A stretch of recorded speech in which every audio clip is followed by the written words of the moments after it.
Stevens. So we are maybe one church here this morning, but we are in many different places. We're in Brewster, we're in Lake Stevens, we're online wherever you're tuning in from. We're really, really glad that you are here.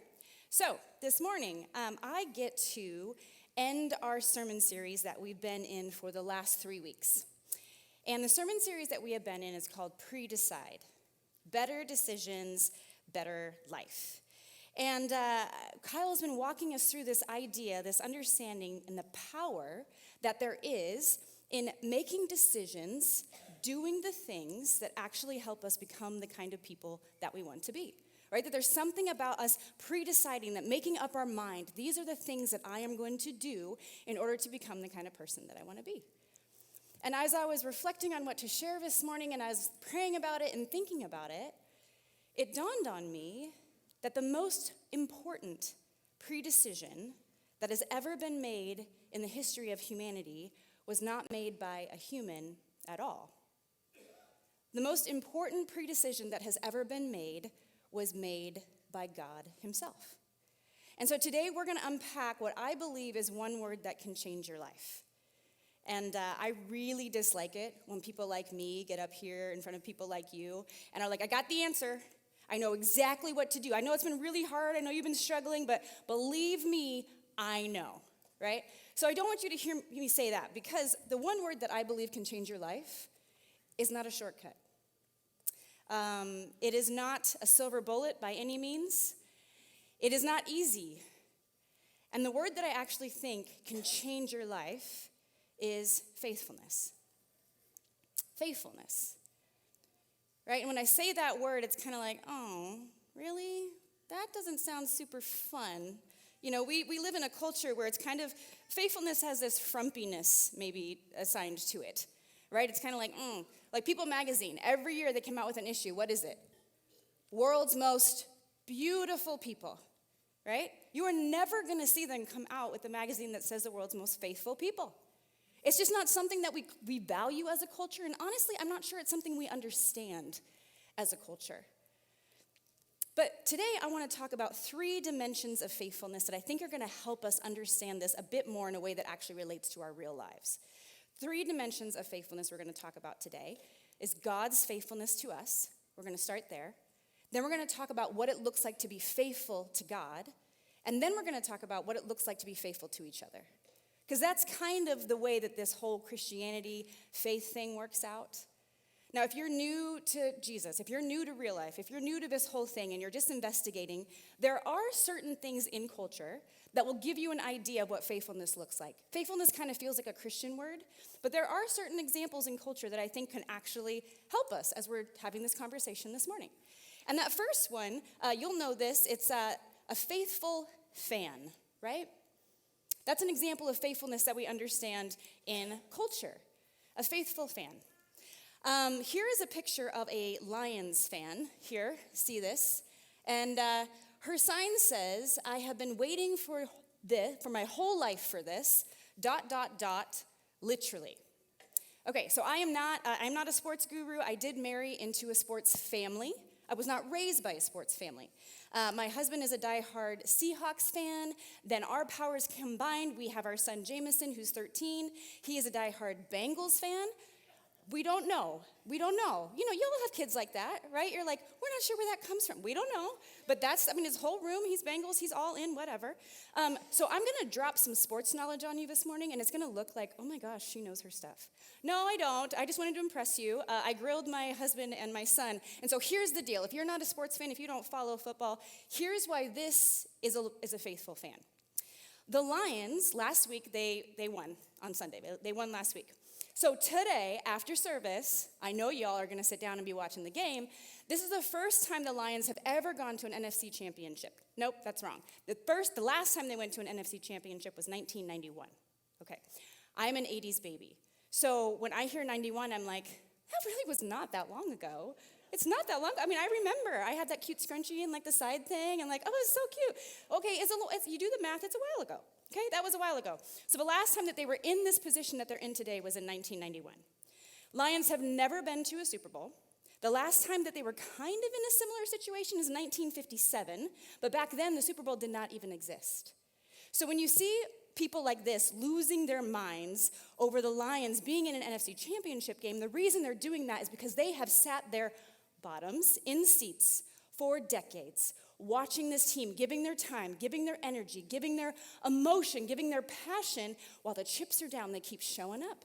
When they're getting nothing back from the team, they're still affiliating themselves with the Lions. That's my team. So if you're wondering who you should root for in the Super Bowl, I would say if they get there, you should watch it and you should root for the Lions, right? So that's one example, a faithful fan. A second example, faithfulness, like a faithful marriage, right? A faithful marriage. No matter what your background is, whether you've been divorced, you were raised by divorced people, you've never been married, I don't know. All of us aspire to what it would look like to be in a faithful marriage. Nobody gets married and like, man, I hope this doesn't work out. And if you do, just don't do it. Do us all a favor. Just don't go through with it, right? You want to have a faithful marriage. That's your goal. Here's a picture. This is Herbert and Zelmira Fisher. I know, right? Oh, I know. I accidentally saved this as my screensaver on my computer. I don't know how I did that. Again, my age is showing. And my daughter comes in, she's like, Mom, who are those people? I'm like, oh, sorry, that's Herbert and Zelmira Fisher. You haven't heard of them. This is Herbert and Zelmira Fisher. They hold the Guinness Book of World Record, like they hold the marriage record for the longest ever married couple. So these two have been married for 86 years and 290 days. And then their marriage, he passed away, and that was it. 86 years and 290 days. This couple withstood the Great Depression. They went through World War II together. They survived the Civil Rights Movement. They were 16 and 18 years old when they got married. Now, high schoolers, where are you? I think you're all over. Don't get any ideas. They are in the Guinness Book of World Records. It's an anomaly. It's not the way things normally go, okay? But we look at this and we're like, wow, what faithfulness to stick together. And if any of you are married in this room, you know, 86 years, it's like, whoa, they have been through it. They have been through it. There's nothing that they probably haven't experienced as a couple, and they stuck together. They stayed committed. Now, this last picture, this is going to be somebody you do not know, and that is not in the history books. This is Tamoy Dunning, and she's actually somebody who's just personally affected my life. She has been an incredible example of faithfulness to me. And when I first met Tamoy, my husband and I, we did a church plant over a decade ago now. And it was just like 30 of us, and we were all in like our 20s. And we're like, we know, we should tell people about how to love God. It's like we had no idea what we were doing. We get together, we plant a church, and Bob and Tamoy Dunning, a couple, they were by far the oldest couple. And we're like, these kids might need some help. These kids don't know what they're doing. So they helped us kind of get this church off of the ground. And if you knew Tamoy, everybody, they were the most giving, faithful couple I'd ever experienced. They hosted our young marrieds group. They would open their home every week. They would do sushi nights. They would pay people's mortgages without anybody knowing. They would buy people cars. My husband and I, we were like super, super broke at this time in our life. And we had been sleeping on this mattress that was just giving us all kinds of trouble. And my husband was in a Bible study with her husband. And he had just mentioned, like, man, our mattress stinks. I think that was about as much as he had said. The very next week, they had cut us a check for $1,000, and they said, go buy a mattress. And those are just like external examples of things that they did for other people. But the reality is, Tamoy did not have an easy life. She wasn't somebody who was super generous and faithful to others because she had experienced such ease and comfort, and she's just like, well, I got so much, I might as well just hand it away. Tamoy, one of the reasons that makes her such an incredible example of faithfulness is what she walked through. Her son, Steve Dunning, was a Marine, and he was in the bomb squad. And he went to go dismantle an IED in the line of duty to protect the civilians, and it exploded and it took his life. He was 31 years old. And so every time we would go to our group, every time our children are running around and like wreaking havoc in their living room, she is deeply, deeply grieving the loss of her son, and she is seeing all of us getting to live a life that he never lived, and it's never bitter. She was never bitter. She never judged. She was like, no. She's like, I'm going to move in the opposite spirit of that. And then we got the word that she had a cancer diagnosis. And I remember in my heart thinking, God, you've got the wrong one. She is the most faithful person. We need her. This world needs her. This cannot be the way that this story goes. This can't be right.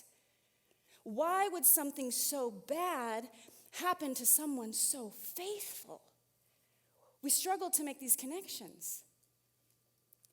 And she passed, and they asked me to speak at her funeral. And as a pastor, those are the moments that are so hard and also so honoring. And I remember when I spoke about her, I said, I just want to be like her when I grow up. And I still want to be like her. And why? Because she is so incredibly faithful. I've noticed that the most faithful people are not the ones who have not experienced the worst that life has to offer.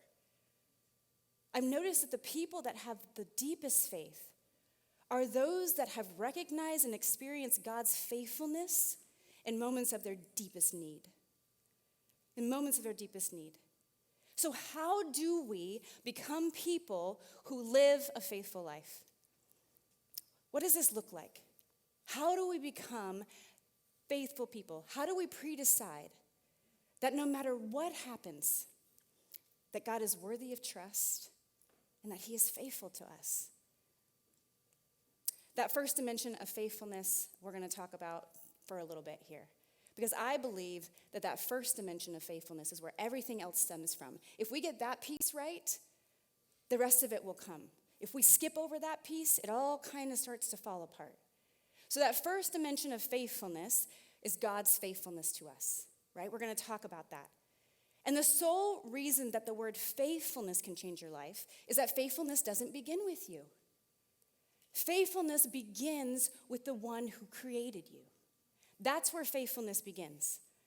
In Ephesians 1:4, it says, even as God chose us in Jesus before the foundations of the world, before you took a breath, before anyone knew your name, and every generation before and after you, even as God chose us in Jesus before the foundations of the world, that we should be holy and blameless before him.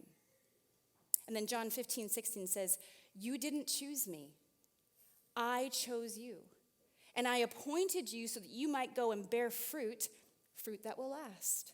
And that's code in the Bible, that's code in Christian talk for faithfulness.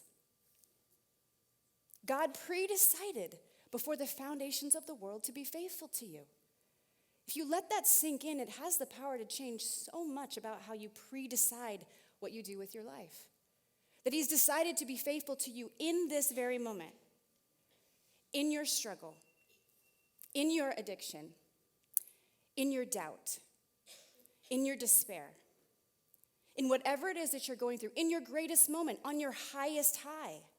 God has decided already, no matter what you do every day after today or before, I am going to be faithful to you. When I use that word faithful too, if you're anything like me and you've grown up in the church, when I say that God is faithful, we can begin to assume that God is just faithful to save us, right? And I want to say, if you're new to Christianity, that is absolutely 100% true. If you have never given your life to Jesus and you've never put your faith in him, your eternity is secure the minute that you say, I believe in you, God. I believe that you did what you said that you did for me, and I want to live my life for you. Done, forever, saved. But God is not just faithful to save you.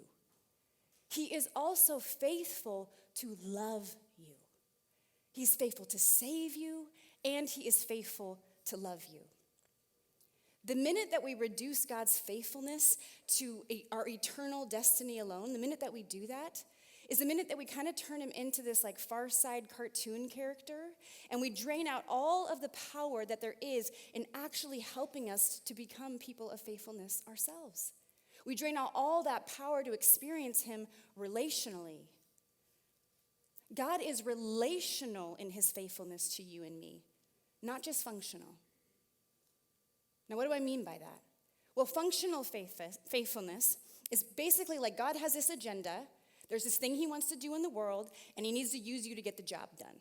So fall in line, do the right things. That's functional faithfulness. And a lot of people live their lives that way. A lot of people, that's how their Christianity materializes. But then there's relational faithfulness. And relational faithfulness is that you believe and you receive that God actually climbs into your story, no matter where you're at, and he holds you and he loves you while you hurt, while you rejoice, while you sleep, while you breathe.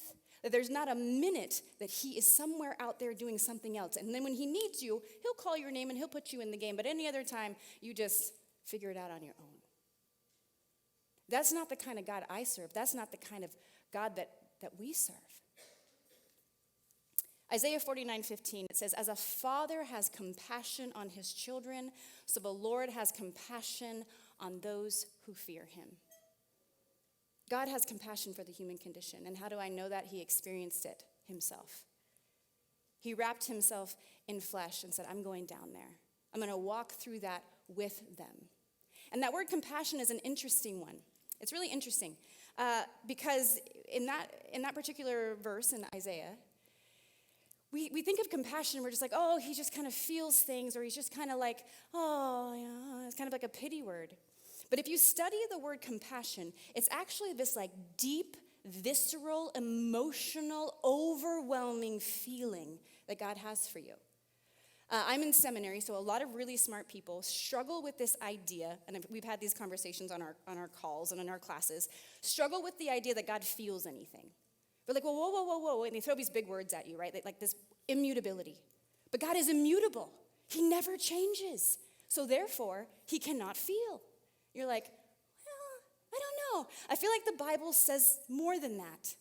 And here we have an example of that. It says that he is compassionate, that he feels wildly, deeply for you. There's one other example. There's many other examples, but there's another example in 1 Kings where this exact word is used. And it's used in this really creepy story that I'm going to share with you about two prostitutes coming into King Solomon's throne room. And there's a big problem. And the big problem is that there's a baby, and one woman is saying the baby is hers, and another woman is saying the baby is hers. Now, I don't know who's witnessing these births. I don't know how we lose track of whose kid is who. I'm not sure what was going on, but there was a problem. And so King Solomon was the wisest man that ever existed. That's how he's described. And so he's like, I know exactly what to do. I know how to solve this problem. We don't need a birth certificate. We don't need live witnesses, to birth. Let's just cut the baby in half. We'll give one piece to you, and we'll give one piece to you, right? Terrible. That doesn't feel wise. But he knew what he was doing, and immediately the mother freaks out. She falls to her knees. She says, no. Just give the woman that baby as long as he lives. And immediately King Solomon knew who the mother was, right? And the Bible says that was because she had compassion. That's the kind of relational love and faithfulness that God has for you, right? As a father has compassion, as a mother cries out for her child, he will break his own heart in order to let you live, in order to see you flourish. That is the kind of God that we serve. So God's faithfulness is not just about him saving us, which, hallelujah, amen. Every time we take communion here at worship nights, every time that we think of that and we remember what God has done on our behalf, it should well up so much gratitude in our hearts. But there's more. God is not just faithful to save us, he is faithful to love us. And when we realize that, then we can pre-decide. Then that's key to changing us. So that's that second dimension of faithfulness we're going to talk about, our faithfulness to God. Our response to what he is, who he is, how he treats us, how he interacts. How are you going to respond to that? What does your faithfulness to God look like? Because not only has God pre-decided to be faithful to you, which is awesome, he has also pre-decided to help you become faithful to him. A lot of us approach our faith like this solo mission. A lot of us come on this ride with God, and we're like, okay, I'm going to do it. I'm going to do it all by myself. Tell me what to do. Just give me the rules. What should I do and what should I not do? And that's a one-dimensional kind of faith in God, right? That kind of gets to the surface things, but it maybe doesn't get to the heart. Philippians 2:13 says this. It says, be energetic in your life of salvation, reverent and sensitive before God, because that energy is God's energy. That's an energy deep within you, God himself willing and working. That should also blow your mind. When we're developing this lifestyle of faithfulness, God says he does a lot of the heavy lifting. That he's the one who's enabling and willing and working in you to develop a lifestyle of faithfulness for you. That it's a partnership. You're doing this together. Yes, it requires your effort. Yes, it requires your commitment. Yes, there are some things you're going to have to pre-decide in order to fully experience what it's like to be someone of faith. But you're not doing it alone. Last year, I think it was last spring, I haven't talked much about this. My life group knows all about it. And I was like, well, now's probably the time. I joined this really strange accountability group called MWAD. MWAD, yep, there it is. That's their little, I have a sticker and the whole thing. I'm all in. And what does this stand for? Well, let me share with you. MWAD stands for Men and Women of Discomfort, right? And like, what? Yeah, really, really terrible name. It's a really terrible name. And what it is that for 90 days, you pre-decide that you no longer get to decide. You pre-decide that you no longer get to make these kind of daily decisions. And what it is it's a 90-day habit stacking program. And so they give you all these things. So every week you get a new habit that you got to somehow figure out how to fit into your life. So examples of these things are, 96 ounces of water a day, daily fasting, cold showers, gratitude, acts of gratitude, anonymous generosity, daily fasting, I think I said that, and no sugar, no alcohol, no processed foods. You're basically leaning, like you're living this super lean, basic life. And every week they tell you, no phone in bed. It's all these things. It touches every single area of your life. And when I told Jerry Lopez, who is also in Mexico, I don't know, like all of our people are just like, woo, we're just enjoying our lives. It's Alicia's birthday. Happy birthday, Alicia. But Jerry Lopez is in our life group. And when I originally told him I was going to do this, he was like, oh my gosh. He calls it the Holy 90, by the way, to make fun of me. He's like, out of all the people that need some kind of accountability group for all the good things they're doing in their life, it's not you. Like, you don't need this. Maybe other people do, but it's not you. And what Jerry doesn't realize, and maybe what a lot of us don't realize, not just about me, but maybe about you, I am not a disciplined person by nature. I am not even a faithful person by nature.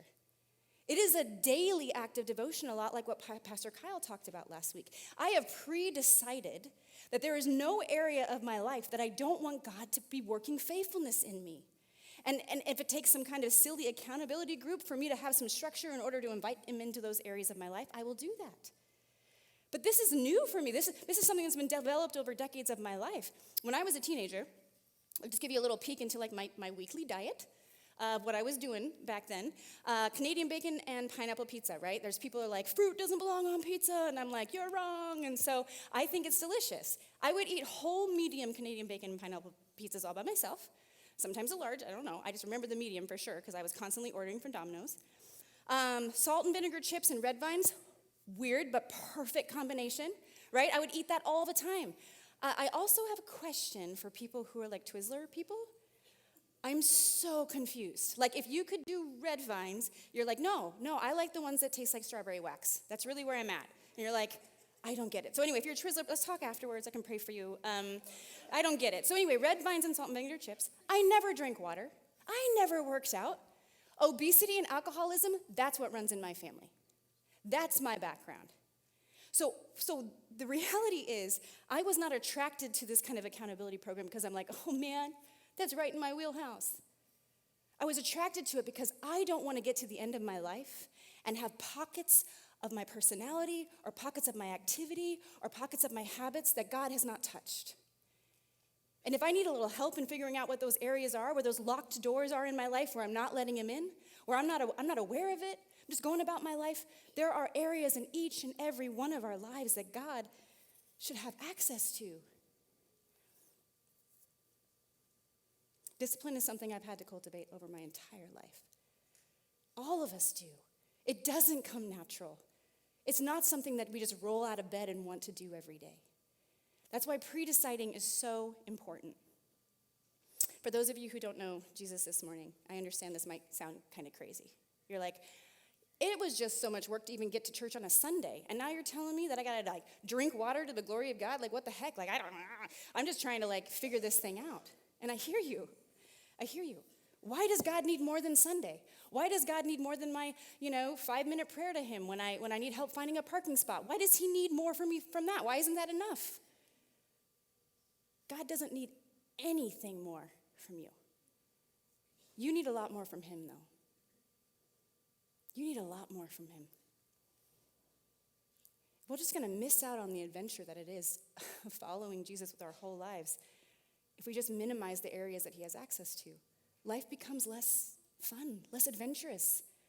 Our habits, our hang-ups, our tendencies, our personalities, it's always fighting against the kind of person we want to become. And unless we invite God into all areas of our lives, we just stay the same. Year after year after year. Eugene Peterson, I love this quote. He says this. He says, "We Christians believe that life is created and shaped by God, and that the life of faith is a daily exploration of the constant and countless ways in which God's grace and love are experienced." I love that. Faithfulness is a daily exploration. A daily exploration. If God can work through some silly accountability group with a terrible name, I believe that he can work through absolutely anything that you choose to offer him. Anything that you choose to offer him. I had coffee with Kelsey Nice this week. She's somewhat new to the Real Life community. She's on the Real Impact team. She's a phenomenal human, the most organized human I've ever spoken with. And I was talking to her this week, and I was asking kind of about the sermon series, like what have you pre-decided to do, and and I was explaining what I was doing, and I have these daily habits, and she's like, the daily practice thing doesn't really work for me. Anytime that I try to do that, it seems like I just fall flat on my face, it just doesn't work. She's like, well, what I did do is that every month of the year, and she showed me her spreadsheet, and it's on her phone. She's like, every month of the year, I pick one thing that I just kind of commit to, like, this is what I'm going to do. And so I hope I'm right, for the month of January, she's just, anytime she's at home, she's going to make food from a recipe. She's going to make something from a recipe. She's not going to pull something out of the freezer. She's not going to throw something in the microwave. She's going to go through the planning that it takes to get the ingredients because she enjoys the act of cooking. She enjoys the act of making recipes. And it also helps her stay present to the food that she's eating and being healthy in those choices. So maybe you're thinking, okay, I'm sorry, what does cooking a recipe instead of putting something in the microwave have to do with cultivating a life of faithfulness? I don't get it. And chances are, if you're having those thoughts in the back of your head, chances are, and I'm willing to bet, that maybe you were brought up or you've experienced this idea that somehow our spiritual lives are over here, and then our everyday, ordinary things are over here. That there's somehow this disconnect between the spiritual selves that we are and like our actual selves. But God doesn't make distinctions like that in the Bible. That's not how he talks about it. We sang this morning, love the Lord your God with all your heart, with all your soul, with all your mind, with all your strength. That's a full person experience.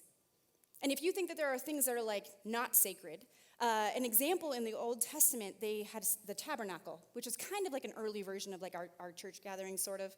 And all throughout human history, God has made a way for his presence to dwell with people, and the tabernacle was the first expression of that. And they would go through the tabernacle and they would anoint things like candlesticks, and a loaf of bread, and like a table. These very ordinary things, they would go in, and all they were doing is they were just marking it for a different kind of use. It's the same thing, but we're going to use it differently. And I think that that's a little bit of what I'm trying to say today. If you are a Christian, and I'm just speaking to believers right now, if you are a Christian, then I encourage you, practice your faithfulness with all of you. Don't leave anything off the table, no matter how silly or small that it feels. Pre-deciding, God, I want you to integrate into all areas of my life. There's nothing off limits. Because once he starts touching things in your life that just felt like ordinary things, all of a sudden, he's doing something. He's creating something. A life of faithfulness in which he's helping you become faithful. And that last dimension of faithfulness. So we got to do these in order. Just so you know, you got to get the God being faithful to you first. That's where it's all stemming from. It's nothing you can do on your own. It's nothing that you can kind of conjure up and make it happen. And then you do have to have a partnership with him and dedicate certain areas of your life so you can develop faithfulness within yourself. And then that leads to that last dimension of faithfulness, is our faithfulness to each other. John 13:35, Jesus says, "Your love for one another will prove that you are my disciples." This is the distinction. This is the marker, right? They're putting oil on the breadsticks or the candlesticks in the bread. You are marked by love. That's the anointing on your life. That's what you are to go out and show other people. Like, this is different. I use my heart, my mind, and my emotions differently. I use it to love and serve others. My daughter Reese, she's awesome, by the way. If you don't know her, she's a pretty cool human. She's one of my favorites. And not favorite children, just favorite people. Just have to say that distinction real quick. I've got 3 children. Love them all equally and wholly with my whole self.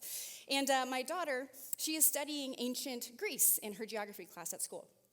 And so she came home, and she was practicing like her spelling, and it's like a glossary test. You have to get the spelling right and get the definition right. And so she's going through these different geography aspects of ancient Greece. And the first one that she has to learn is island, right? Now, I know you're all real smart, so it's like you know how to spell island, but there is that sneaky S in there. Like, why is that there, right? So island was the first one, and we all know what an island is it's something completely surrounded by water. And an example of that in ancient Greece would have been Crete. Crete would have been an example in ancient Greece of what an island was. And the second term that she needed to learn was peninsula. And I'm sure you all know what a peninsula is, right? A peninsula, it's something that's almost surrounded by water. Like, it's all around, it's almost surrounded by water. And an example of that would have been Attica in ancient Greece. I know we got like teachers all throughout this room, so I'm way out of my depth. I am not a geography expert by any means, but I'm learning through my daughter. And then this last word, she said it, and I stood there, and I listened, and my initial thought was like, she heard the teacher wrong. That's like not a word.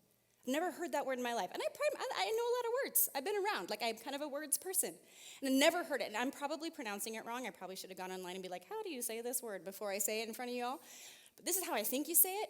The third thing that she's discovering about ancient Greece and its geography was an isthmus. Anyone? You know it? I'm sure. Oh, yeah. I know. I told my husband, I was like, I've never heard this word before in my life. And he's like, what? Like, I got 3rd in my geography B in middle school. Like, I've known what that is, like, since I was 12. I'm like, oh, my gosh. So anyway, it was just this awakening moment for me. It was very humbling. I had no idea. So an isthmus is actually a land bridge between 2 bigger pieces of land. And there's water on either side. So it's this living link. It's this bridge between one place and another. And what's even more fascinating about that is that an example of that in ancient Greece, which I'm learning through my daughter, was Corinth. If you know anything about the Bible, if you know anything about Paul and the early church, you know that one of the very first churches that ever existed was in Corinth. And his first letters to them in 1st and 2nd Corinthians were all about how do we be the church? How do we be the church?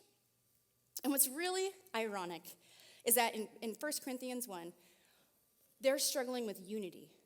They're struggling with being somebody that agrees. And the questions that they're asking is like, who's the best teacher? Where should we go to church? Who's actually getting this thing right? Where's the best worship band? Where's the next celebrity pastor? We need to be where we're really like figuring this out. We need to do it this way. And if they just would have looked down below their feet, or if they had had drones back then, which I know they didn't, they could have just gotten like high in the sky and looked down on where God had sovereignly placed them in the history of the world, they would have seen it's not about going and finding a place like that. That's not what God is asking them to do. God is asking them to be a place like that. Be a place like that. Be a place where you are a living link between people that are over here and people that are over here, and you're the one creating a space for people to meet in the middle. People to meet in the middle. But the problem is, our tendency is not to be an isthmus, I don't know. I'm sure somebody knows. You can tell me after. I have some learning to do. The tendency is not to be a living link between 2 different places or 2 different people groups. Our tendency is to be an island. There's 1 or 2 tendencies, but to be an island, right? My tribe, my people. Nobody gets off. Nobody comes on. This is me. I'm here. I'm safe. This is all I need. I'm completely surrounded by water. Just leave me alone. And usually island people are people that have been hurt, right? They've been hurt by the church. They've been hurt by others.